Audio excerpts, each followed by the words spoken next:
No abras esa puerta, madre. Si entras, lo pierdes todo. La voz de mi hija me llegó por detrás justo cuando yo ya tenía la mano en el pomo del despacho notarial. Al otro lado estaba el hombre al que ella juraba odiar, el hombre que, según su versión, la había abandonado embarazada y luego había desaparecido con una deuda y una vergüenza imposibles de nombrar. Pero aquella mañana no vi a un cobarde, vi a un hombre acorralado abrazando a una niña rubia que me miró y dijo, con una naturalidad brutal, «Abuela, si tú también habrías entrado, quédate hasta el final y dime en comentarios de quién te fiarías tú». Entré. No porque fuera valiente, sino porque a mis 62 años ya he aprendido que hay silencios que huelen peor que la sangre. El despacho olía a papel húmedo, colonia cara y miedo reciente. El notario, rígido detrás de la mesa, levantó la vista como quien reconoce demasiado tarde que lo han metido en una guerra familiar. El hombre que sostenía a la niña se puso de pie de golpe. Tenía la barba más larga de lo que yo recordaba, las ojeras hundidas, la camisa mal abrochada. Aún así, lo reconocí en un segundo. Era Gael, mi yerno. El mismo que mi hija Aitana me juró durante 1 año y medio que se había fugado con otra mujer y que jamás había querido saber nada del bebé que ella perdió. Solo había un problema. La niña de sus brazos existía, respiraba, me estaba mirando. Aitana me agarró del codo con tanta fuerza que me clavó las uñas. «Madre, vámonos. Ahora mismo». No le hice caso. Di 2 pasos al frente sin apartar la vista de la pequeña. «¿Cómo te llamas?»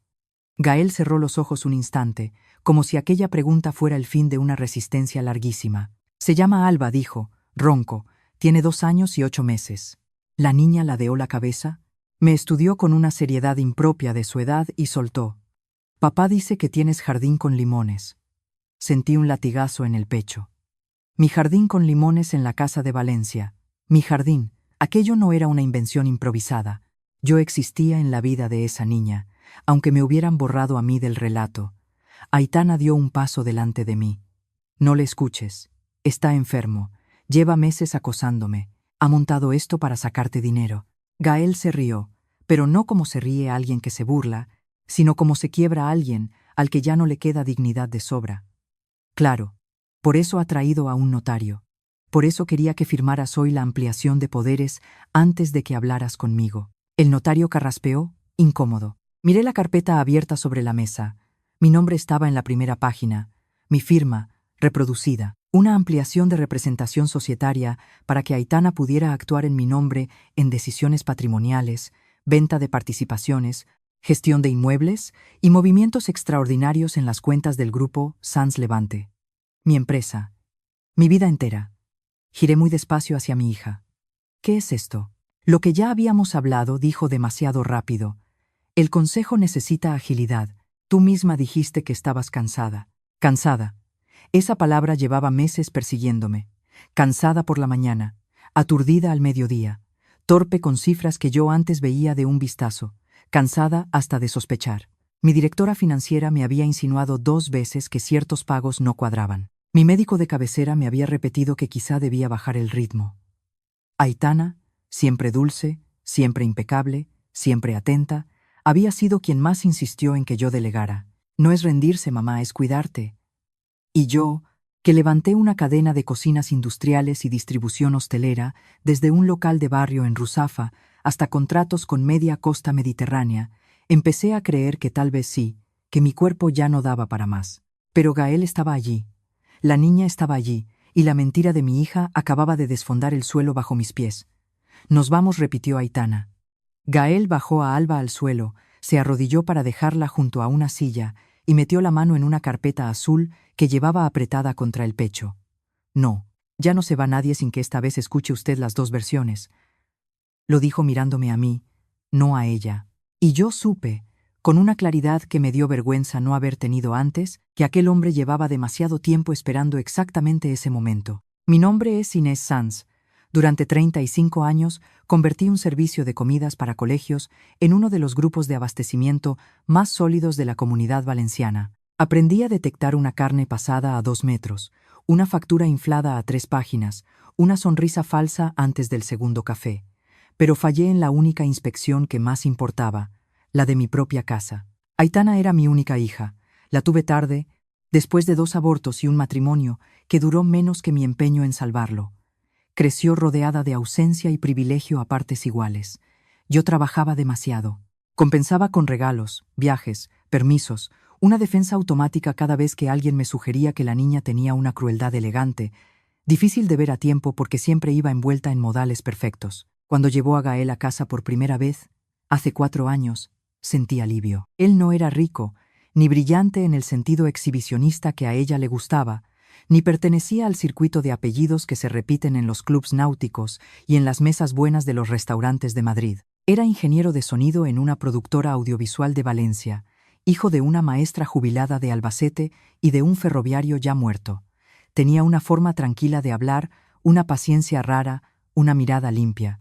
Lo vi escuchar a Aitana con atención real y pensé, quizá este hombre le haga bien, quizá la aterrice, quizá la quiera sin miedo. Se casaron a los 11 meses. Demasiado deprisa, opinó medio mundo. Yo pagué la boda, pagué el ático donde empezaron a vivir y pagué, sin darme cuenta, la ilusión de que por fin mi hija elegiría construir en vez de consumir. Los primeros 6 meses fueron un escaparate. Fotos bonitas, cenas los domingos, promesas de hijos, planes de ampliar la empresa con una línea gourmet bajo el impulso creativo de Aitana. Luego empezaron los roces. Pequeños, casi elegantes, comentarios que llegaban envueltos en una sonrisa. Gael está raro. Gael es encantador, pero no entiende cómo se mueve nuestra vida. Gael se siente menos que yo, y eso le amarga. Yo escuchaba, mediaba, quitaba importancia. Después vino el embarazo. Recuerdo la llamada porque me pilló cerrando una licitación con un hotel de Benidorm. Aitana lloraba tanto que apenas podía hablar. Lo he perdido, dijo. Mamá, lo he perdido. Fui al hospital en un estado de niebla que no sabría describir. Allí estaba ella, maquillada de cansancio, abrazada a una manta vacía. Gael no aparecía. Horas después me dijeron que él se había marchado. Aitana me contó que habían discutido, que él no quería el bebé, que cuando ella sangró él se bloqueó, gritó, tiró el móvil contra la pared y desapareció. Durante 2 días no contestó a nadie, según ella. Cuando por fin dio señales, fue para pedir dinero. Luego se esfumó. Yo lo odié con una rapidez que ahora me avergüenza. La historia se cerró sola porque Aitana no dejó ninguna rendija abierta. Lloró lo justo, enfermó lo suficiente para que nadie la contradijera. Se aferró a mí con una dependencia nueva que activó mi culpa antigua. Se mudó a mi casa de forma temporal que se volvió permanente en la práctica. Empezó a acompañarme a reuniones. Aprendió el negocio. Empezó a revisar papeles. Solo quiero ayudarte, mamá. Y yo la dejé. Primero porque me conmovía verla levantarse, luego porque efectivamente tenía talento, y después, quizá lo peor, porque me habitué al alivio de no cargar sola. Hace 11 meses la nombré directora de expansión. Hace 6, le di acceso mancomunado a varias cuentas. Hace 3, firmé un poder limitado para que resolviera una operación urbanística en Alicante, mientras yo pasaba una bronquitis que me dejó hecha polvo. Eso era lo que estaba a punto de ampliarse en aquel notario. Díselo tú, me soltó Aitana, helada, a Gael. Cuéntale por qué te escondes. Gael sacó varias hojas, fotos, capturas impresas, un informe pediátrico y un documento con sello judicial. Me escondo porque su hija intentó hundirme antes de que Alba naciera, y cuando no pudo, decidió borrarme de su familia y borrarla a usted de la vida de su nieta. Basta. Aitana dio un golpe en la mesa. Mamá, esto es delirante. Pero yo ya no estaba mirándola a ella. Miraba la primera foto que Gael deslizaba hacia mí. Era él, en la puerta del hospital, con una pulsera de acompañante y el brazo manchado de algo oscuro. Debajo, una fecha. La fecha del supuesto aborto. La siguiente imagen mostraba un parte de urgencias con el nombre de Aitana, embarazo de 33 semanas, rotura de bolsa prematura, ingreso inmediato, no aborto, parto. No sentí un estallido, sentí frío. No lo perdió, dijo Gael. Dio a luz esa noche, una cesárea de urgencia. Alba estuvo 9 días en neonatos. Yo estuve allí, hasta que Aitana me denunció por coacciones y logró que me echaran del hospital. Porque me estabas acosando, gritó ella. Porque te negaste a firmar la autorización para poner a la niña mis apellidos y te dije que iba a ir al juzgado. El notario ya ni fingía neutralidad. Yo apenas respiraba. Gael siguió, como quien por fin se ha cansado de esconder heridas. No huyó nadie, Inés. Su hija montó una versión en la que yo era un cobarde y un desequilibrado. Llamó a 2 amigas, a un abogado de su círculo y a un médico privado que redactó un informe ambiguo sobre mi supuesto comportamiento agresivo en urgencias. Yo no pude acercarme a Alba en semanas. Cuando logré la primera visita con medidas provisionales, ya me había vaciado la cuenta común, cambiado de domicilio y movido contactos para que en mi trabajo me cerraran varios contratos acusándome de inestable. Aguanté porque pensé que tarde o temprano usted preguntaría. Pero usted no preguntó. Tenía razón. No pregunté. Yo misma había convertido mi fe de madre en una venda. Aitana se volvió hacia mí con los ojos húmedos, calibrando el punto exacto donde siempre conseguía vencer. Mamá, ¿me vas a creer a mí o a un hombre resentido que quiere vivir de tu apellido? No contesté. Miré a Alba. Se había sentado en el suelo y estaba intentando meterle un clip en el bolsillo a una muñeca sin brazo que había sacado de una mochila. Tan tranquila, tan pequeña, tan real. No había nada más obsceno que una mentira adulta respirando al lado de una niña.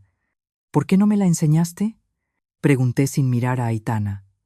Ella tardó 2 segundos. 2 segundos exactos. Demasiado, porque no estaba preparada. Gael soltó una carcajada seca. No se la enseñó porque mientras más sola la tuviera, más fácil era manejarla a usted. No sabía aún hasta qué punto aquella frase era literal. Me llevé la carpeta azul de Gael. No firmé nada. Salí del notario sin decir una palabra. Aitana me siguió hasta el ascensor, pálida pero todavía controlada. Mamá, te está manipulando. Quiere meterse en la empresa. Esta noche no vengas a casa, le dije. Por primera vez desde que tenía memoria, vi miedo limpio en la cara de mi hija. ¿Cómo? Quédate donde quieras. Necesito pensar.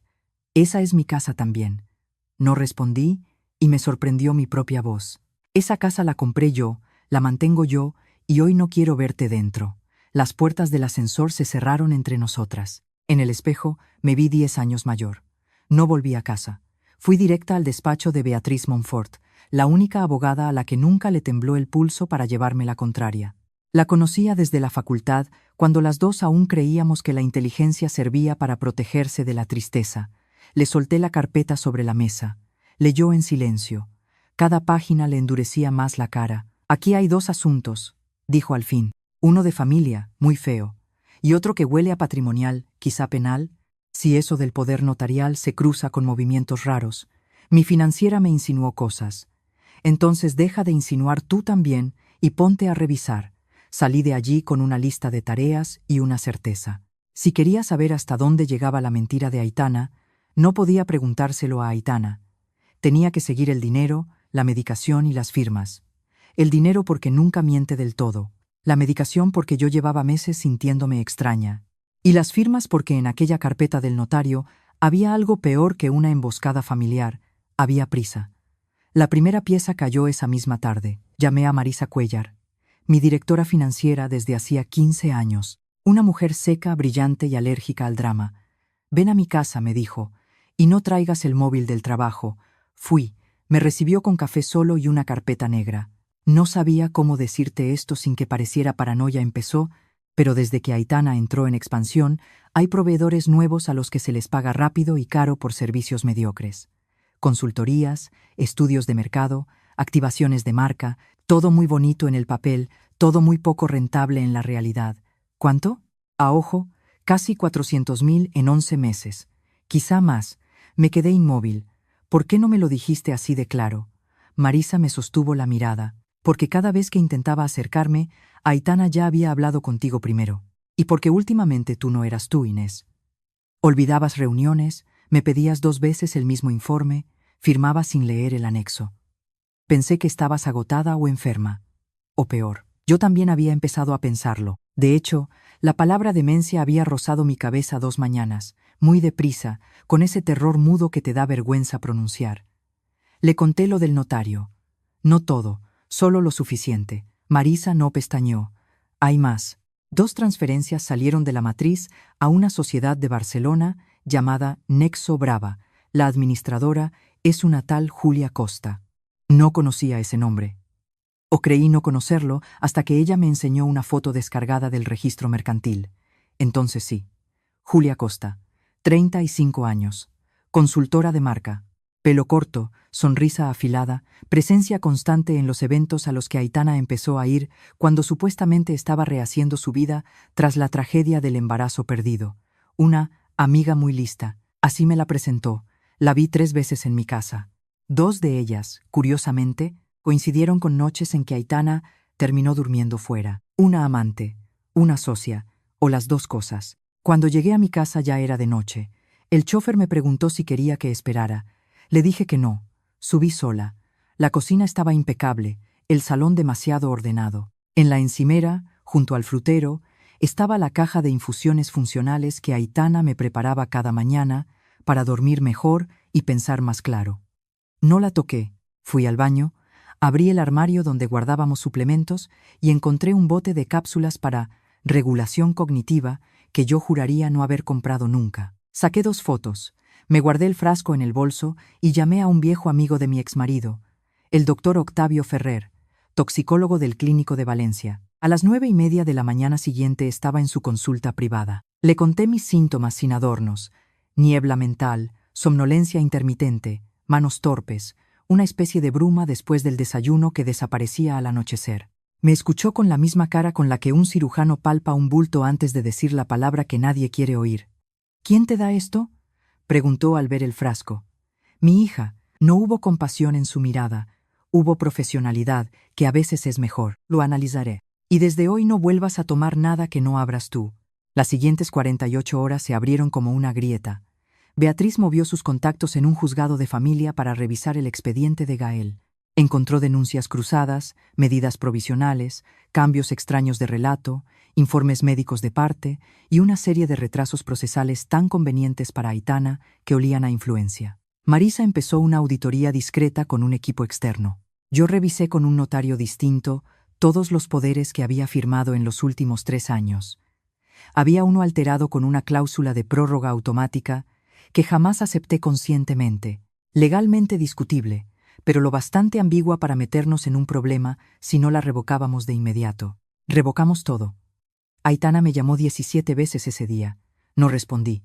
Al caer la tarde me mandó un audio llorando. Mamá, no entiendo qué está pasando. Me estás castigando por culpa de un loco. Dime qué te ha hecho. Lo escuché una sola vez. Lo borré. No porque no doliera, sino porque ya empezaba a distinguir la pena del teatro. Octavio me llamó al tercer día. Inés, ven sola. La frase me heló porque la memoria reconoce los tonos antes que las palabras. En el informe había benzodiazepinas en microdosis y un compuesto sedante compatible con preparados magistrales. Nada que te tumbara de golpe, todo lo bastante constante para ralentizarte, volverte dubitativa, desordenarte la cabeza sin dejar una escena aparatosa. Me apoyé en la mesa. ¿Pudo causar deterioro en pruebas cognitivas? Sí. Y con meses de uso, desde luego influir en cómo te perciben. Especialmente si alguien ya está construyendo la narrativa de que estás mayor, sobrepasada o frágil. No me preguntó si pensaba denunciar. Me miró con la dureza amable de quien sabe que la verdad ya ha pasado al cuerpo. ¿Quién más vive contigo? No respondí. No hacía falta. A partir de ahí dejé de ser madre durante unas horas al día. Tuve que convertirme en administradora de daños. Beatriz pidió una medida cautelar para blindar mis participaciones. Marisa detectó facturas infladas a una consultora creativa vinculada a Julia Costa. También halló pagos fraccionados a un despacho de Madrid especializado en incapacidades civiles y reestructuración patrimonial. No estaban a mi nombre. Estaban a nombre de una fundación satélite del grupo. Alguien estaba usando mi propia estructura para preparar mi relevo. Eso ya no era ambición, era caza. Acepté ver a Gael a solas. Quedamos en un parque discreto cerca de Nuevo Centro, con Alba dormida en el carrito. Llevaba una carpeta aún más grande que la del notario. No empezó justificándose. Empezó pidiéndome perdón. No por lo que hice, porque no abandoné a mi hija, por no haber encontrado una manera de llegar hasta usted antes. Podías haber insistido. Insistí. Mandé correos. Llamé a la oficina. Dejé cartas. Una vez fui a su casa y el vigilante me dijo que tenía orden de no dejarme pasar. Otra vez conseguí acercarme a la salida de un evento y Aitana apareció antes que yo, con una crisis de ansiedad delante de medio mundo. Me dejó como un monstruo. Le creí porque encajaba demasiado bien con lo que yo ya empezaba a ver. Aitana nunca usaba la violencia frontal cuando podía usarla puesta en escena. Gael me contó entonces lo que faltaba. Julia no era solo una amiga, era la relación real de Aitana desde hacía más de un año antes del parto. Aitana quiso dejar a Gael cuando supo que estaba embarazada, pero necesitaba mantener la fachada hasta resolver cómo salía del matrimonio. Cuando Gael se negó a renunciar a la niña, ella cambió de táctica, convertirlo en un hombre inestable, aislarlo y, al mismo tiempo, explotar la supuesta tragedia para recuperar mi compasión, mi casa y mi empresa. Julia, experta en branding y bastante lista con las estructuras mercantiles, le ayudó a montar proveedores pantalla y a vender la idea de una expansión moderna que en realidad drenaba liquidez hacia afuera. ¿Y Alba?, pregunté. Gael miró a su hija y la voz se le rompió por primera vez. Alba fue el único punto que no pudieron controlar del todo. Logré visitas, luego custodia compartida provisional, pero Aitana la usaba como moneda. Si yo presionaba por lo económico, aparecía una denuncia. Si pedía pasar más tiempo con Alba, se inventaba un episodio, una amenaza, una mentira nueva.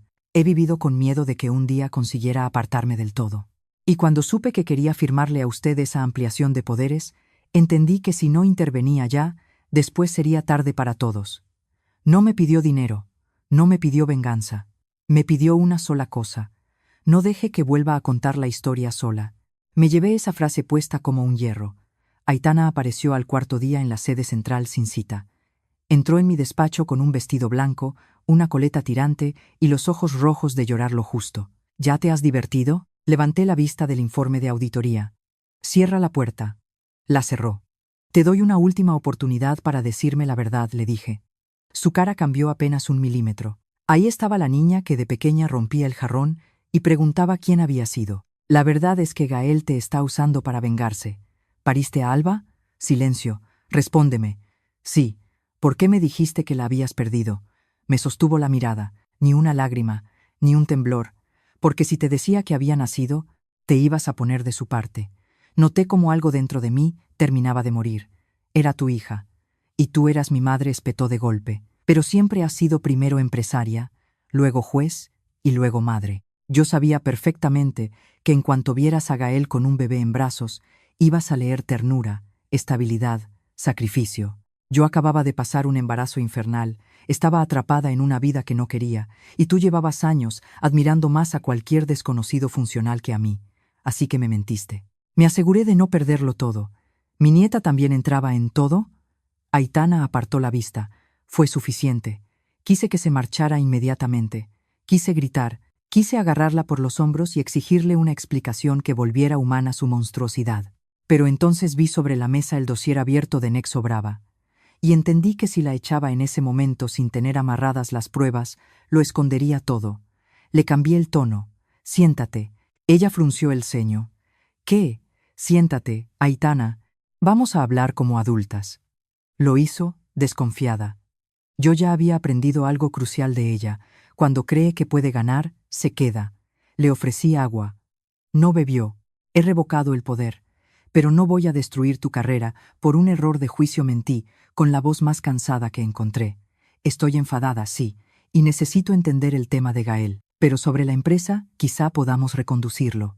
Sus hombros bajaron apenas un poco. Eso intento yo desde el principio. Entonces ayúdame. El consejo me pide un plan de expansión definitivo antes de final de mes.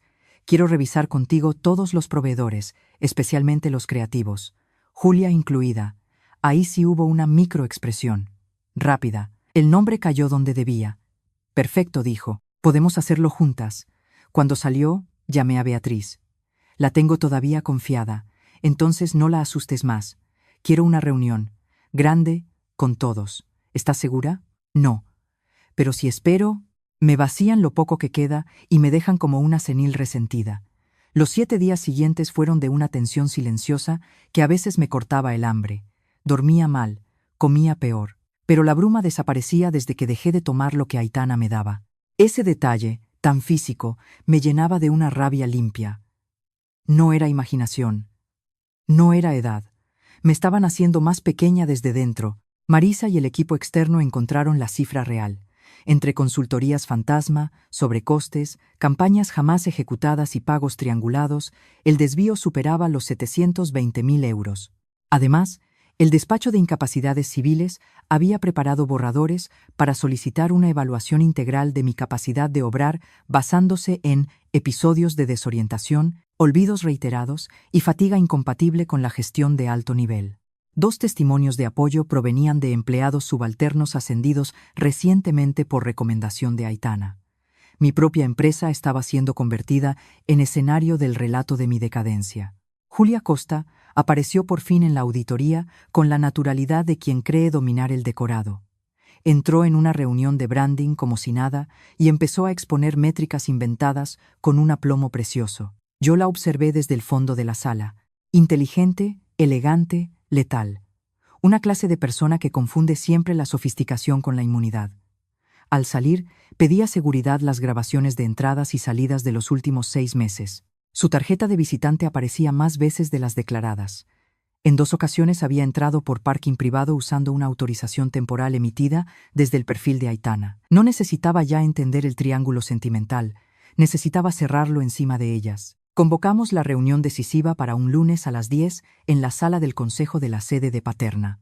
Asistirían Aitana, Julia, Marisa, 2 consejeros externos que yo acababa de incorporar de forma express, el auditor forense, Beatriz y, en una sala contigua, 2 agentes de la UDEF avisados por si aquello derivaba en lo que ya parecía evidente.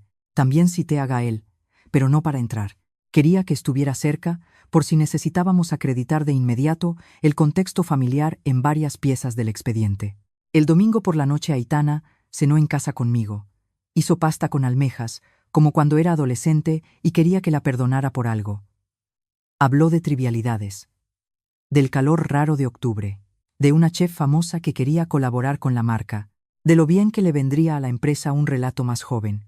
Yo asentía y la miraba servir vino blanco en mi copa con la mano impecablemente firme. En algún momento se acercó demasiado, me apartó una amiga del hombro y dijo: «Mamá, pase lo que pase mañana, recuerda que nadie te va a querer como yo».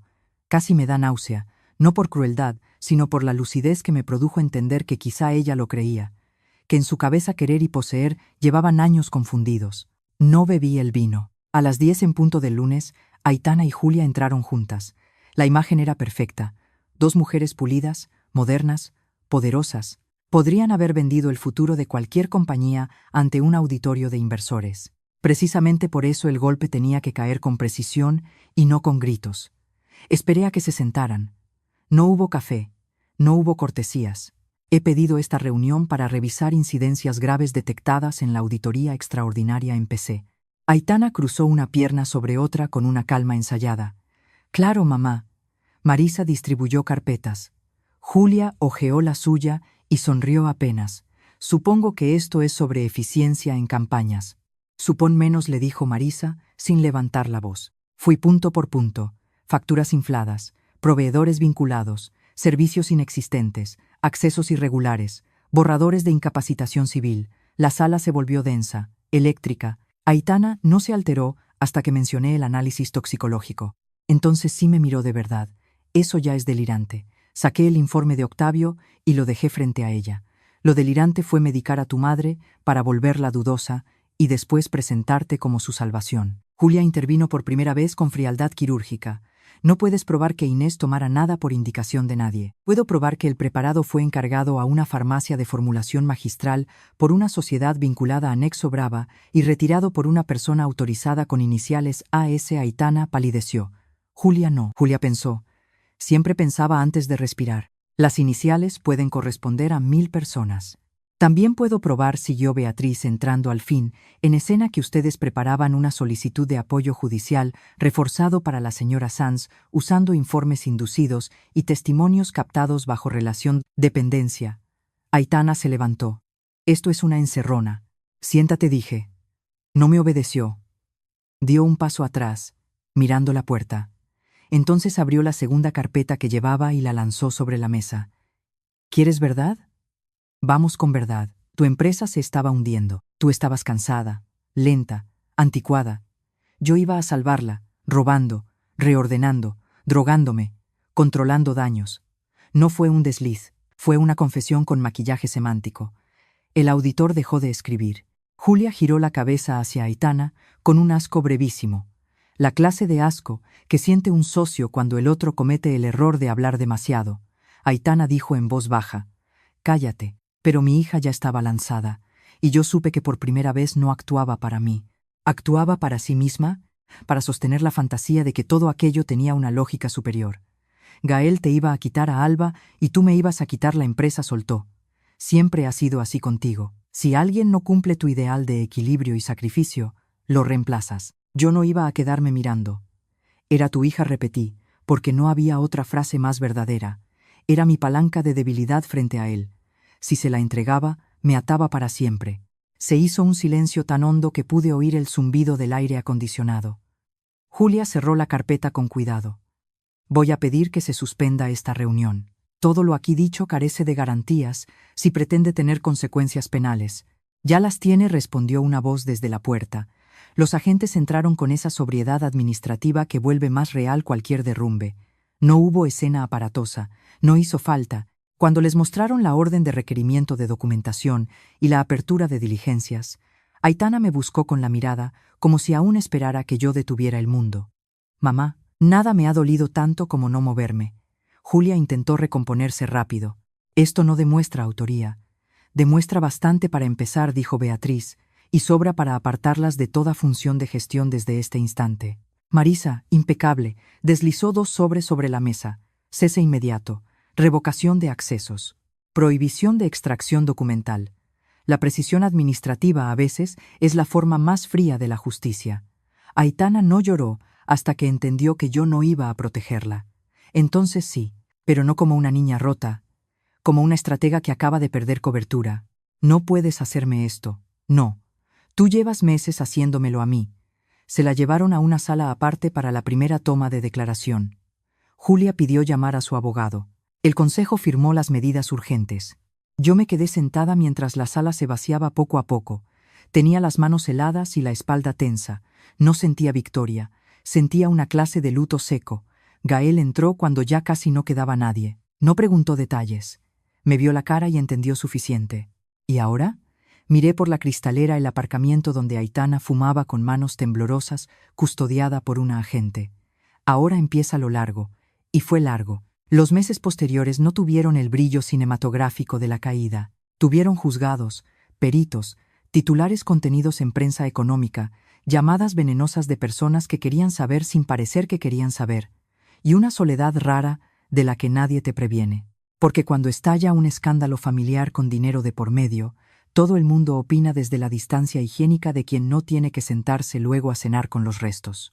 Aitana quedó investigada por administración desleal, falsedad documental y posibles delitos contra la salud, en función de cómo encajara el peritaje toxicológico. Julia por cooperación necesaria y estructura societaria instrumental. El procedimiento de familia se reabrió a toda velocidad. El juzgado revisó custodia, visitas y la cadena de engaños sobre Alba. Los informes que antes parecían ambiguos empezaron a leerse con otra luz cuando desapareció la influencia que los sostenía. Yo declaré 4 veces en 2 meses. En una de ellas, el fiscal me preguntó, ¿cuándo empezó a sospechar que podían estar anulándola? Tardé demasiado en responder, cuando dejé de culparme por estar cansada. Esa frase me persiguió días enteros. Vendí el relato oficial antes de que me lo fabricaran otros. Convocamos una comunicación interna sobria. Auditoría, medidas correctivas, refuerzo del consejo, investigación en curso, continuidad operativa garantizada, sin melodrama, sin apellidos innecesarios. Quien sabía, sabía. Quien no, tampoco necesitaba detalles. Reestructuré la dirección. Marisa asumió más poder del que ya merecía desde hacía años. Incorporé controles cruzados que antes despreciaba por engorrosos. La confianza sin sistema es solo fe, y yo ya había pagado demasiada fe. Con Gael la relación fue lenta. No podía pedirle que olvidara que yo había sido el muro contra el que se estampó durante casi 3 años, y él no me exigió penitencias teatrales. Me dejó ganarme un sitio pequeño, silencioso, útil. Primero acompañé a Alba a una revisión pediátrica, luego a una función de la guardería en la que salió vestida de nube y se pasó medio baile mirando al público con cara de estar evaluándonos. Después vino por primera vez a mi casa de los limoneros. Se quedó quieta en la puerta del jardín como si verificara una leyenda. Sí que existen, dijo. No entendí. Los limones. Me eché a reír. Hacía meses que no me salía una risa limpia. A partir de ahí el vínculo creció con la naturalidad que más duele haber perdido antes. Alba no llegó a mí como redención grandiosa, sino como rutina diminuta. Un vaso pequeño de horchata, un dibujo torcido pegado en mi nevera, un «mira, abuela», cada vez que conseguía subirse sola al columpio. Ahí comprendí el tamaño real del robo que Aitana había cometido. No era solo dinero, era tiempo. Tiempo vivo, tiempo que no vuelve. La vi una sola vez fuera de los juzgados durante ese primer invierno. Me pidió hablar en un locutorio del centro, donde cumplía una medida cautelar de firma y restricciones. Fui porque necesitaba oír si quedaba algo reconocible debajo del daño. Estaba más delgada, más apagada, menos perfecta. Pero la belleza del derrumbe no engaña a nadie. Julia me dejó sola, fue lo primero que dijo. No respondí. Dice que todo fue idea mía. No me sorprende. Aitana me miró con un odio cansado. Tú la habrías admirado si no se hubiera cruzado conmigo. Quizá, y eso también sería culpa mía. Se quedó callada. Luego, más bajo. Nunca supe cómo gustarte. La frase era vieja. Venía de cuando tenía 8 años, y yo llegaba tarde a las actuaciones del colegio. Venía de todos mis viajes, mis urgencias, mi forma de premiar resultados porque era lo único que entendía del mundo cuando estaba asustada. Sentí compasión. Sí, pero la compasión no absuelve. Puede que tengas razón en parte, le dije. Puede que te haya enseñado a competir antes que a querer. Puede que confundiera darte de todo con mirarte de verdad. Pero no me uses para blanquear lo que elegiste hacer después. No quería perder. Yo tampoco. Y nunca por eso dopé a nadie ni usé a una niña como arma. Bajó la vista. No lloró. Ni yo. Salí de allí con una verdad amarga. Entender el origen de un monstruo no obliga a invitarlo de vuelta a casa. La causa penal siguió su curso. No todo fue espectacular ni inmediato. Parte del dinero pudo recuperarse, parte no. Algunas maniobras quedaron en zona gris mercantil, otras avanzaron mejor. La farmacia de formulación terminó colaborando al ver que la receta se emitió con una cobertura societaria fraudulenta. Los empleados que firmaron testimonios contra mí admitieron presiones veladas a cambio de ascensos. La solicitud de incapacitación nunca llegó a presentarse oficialmente porque la interceptamos a tiempo, pero los borradores, pagos y correos cruzados bastaron para dibujar la arquitectura completa del plan. Y eso era justo lo que yo necesitaba, la arquitectura, no por venganza, por higiene, porque una vez le ves la estructura a una traición, deja de parecer destino y se convierte en una cadena de decisiones. Eso devuelve aire. En primavera celebramos una comida en el jardín. No por un cumpleaños, ni por una sentencia, ni por una victoria precisa, solo porque Alba había aprendido a montar en bici sin ruedines y decidió que eso merecía tortilla, coca de llanda y música. Gael llegó con una botella de vino barato que le gustaba a mi padre. Marisa apareció con un bizcocho torcido y una planta imposible de cuidar. Beatriz vino tarde, como siempre, con el móvil pegado a la oreja y los tacones en la mano porque se había cambiado los zapatos en el coche. Ninguna de esas personas llevaba mi apellido, y sin embargo, eran la forma más estable de familia que había tenido en años. En mitad de la tarde, Alba apareció con una caja de cartón llena de papeles. Tus cosas importantes, abuela. Dentro había hojas arrancadas, pegatinas, una cuchara de plástico, un limón pequeño, una entrada vieja del Oceanographic y un dibujo de 4 figuras bajo un árbol. Yo, ella, Gael y un perro que no existía. ¿Y esta? Pregunté señalando la 4ª figura humana. Tú cuando eras pequeña, respondió con la autoridad absurda de los niños. Todos se rieron. Yo también. Pero luego me quedé mirando aquel dibujo. Ni mi empresa, ni mis juicios, ni mi reputación recuperada. El verdadero cierre estaba allí, en una caja de cosas inútiles convertidas en tesoro por una niña a la que casi me condenan a no conocer. A veces la gente me pregunta, con un morbo más o menos disimulado, si he perdonado a Aitana. La respuesta real no cabe en una palabra. No la odio cada día, no vivo deseando su ruina, no me alimenta su castigo, pero tampoco he cruzado ese puente sentimental que tanta gente exige para sentirse moralmente cómoda cuando escucha una historia así. Yo no perdoné para volver a lo de antes, porque lo de antes era exactamente el terreno donde creció el desastre. Lo que hice fue otra cosa. Puse límite, nombré los hechos, reparé lo reparable, protegí lo vivo, y acepté que amar a alguien no siempre te autoriza a dejarle las llaves. Hoy sigo al frente del grupo, aunque de otra manera. Trabajo menos horas, firmo menos sola, escucho más. He aprendido a desconfiar de mi propia culpa cuando intenta convencerme de que poner distancia es crueldad. A veces, muy de madrugada, todavía me despierto con la sensación de haber olvidado una firma, una revisión, una puerta abierta. Entonces bajo a la cocina, me preparo una infusión que elijo yo, me asomo al jardín de los limoneros y respiro hasta que el cuerpo recuerda que ya no vive dopado ni engañado. La última vez que vi a Aitana fue a la salida de una vista. Llevaba el pelo suelto, sin maquillaje, y parecía una versión borrada de sí misma. Me pidió 5 minutos. Se los di en la acera. ¿Alba pregunta por mí? La verdad, en ciertas bocas, es la única misericordia posible. Cada vez menos. Le tembló la mandíbula. ¿Y tú? La miré. Detrás de ella sonaban motos, una sirena lejana, 2 turistas discutiendo por un mapa. La vida seguía con la falta de solemnidad que más humilla las tragedias personales. Yo sí dije, pero no a la hija que fuiste al final, a la niña que quizá podría haber sido otra cosa. Cerró los ojos, asintió, y se fue sin dramatizar. Ese gesto mínimo, sin teatro, fue lo más adulto que le vi en años. No sé si cambiará, no sé si algún día merecerá un lugar distinto. Eso ya no me corresponde construirlo a mí. Mi trabajo ahora es otro, mantener a salvo lo que aún respira.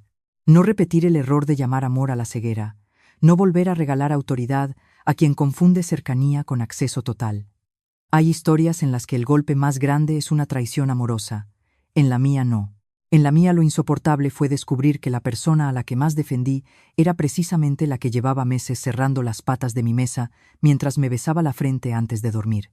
Y aún así, lo que terminó definiéndolo todo no fue su oscuridad. Fue una niña rubia en un despacho notarial diciendo, «Abuela», como si me devolviera el nombre exacto que me habían robado.